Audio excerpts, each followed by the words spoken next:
Amos came to Israel to prophesy in a very crowded market. In other times, a prophet of Yahweh would have been very rare in that region. Only a few generations earlier, there was only one, and Elijah the Tishbite didn't even come from Israel. But now there were Yahweh temples in every city, and their worshippers filled the streets, making Amos one prophet among hundreds. Yahweh priests were now state officials, shaping public policy and offering advice in the halls of power. This was an interesting time to begin a prophetic ministry. His book helpfully starts with a note that tells us precisely when his work began. This is all written in the days of King Jeroboam, son of Joash of Israel, 2 years before the earthquake.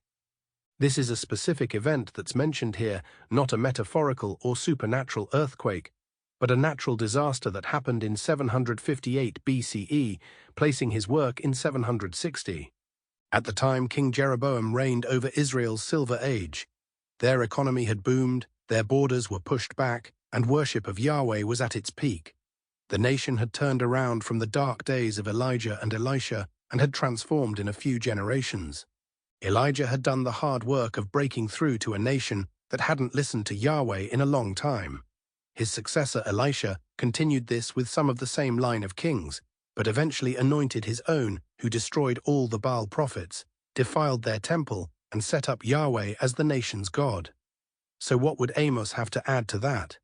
How do you introduce God to a nation that already knows him? Prophetic books are often a jumbled and random compilation of a prophet's messages, stories, and observations. They can be tricky to read because they seem to be written on shuffle, jumping randomly between times and contexts. The reason for this is that they are essentially compilations of everything that the prophet said, put together posthumously by their disciples. Sometimes their work would be finalized only to find something else from their ministry, so without any idea of when it had been written, it was inserted at random. So while we'll start at the beginning of Amos, this study won't stick to the order of the rest of the book.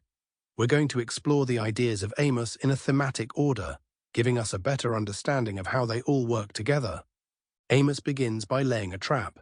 In the first 2 chapters, there's a repetition of, "For 3 sins of I will not abate. For 4 sins I will not ignore." Which one is it? 3 or 4? How has this country committed only 3 or 4 sins? Overflowing lists are a motif in Hebrew poetry, indicating a litany of things that the author could keep listing if they wanted to. Amos's point was that the sins of each place was large and growing larger.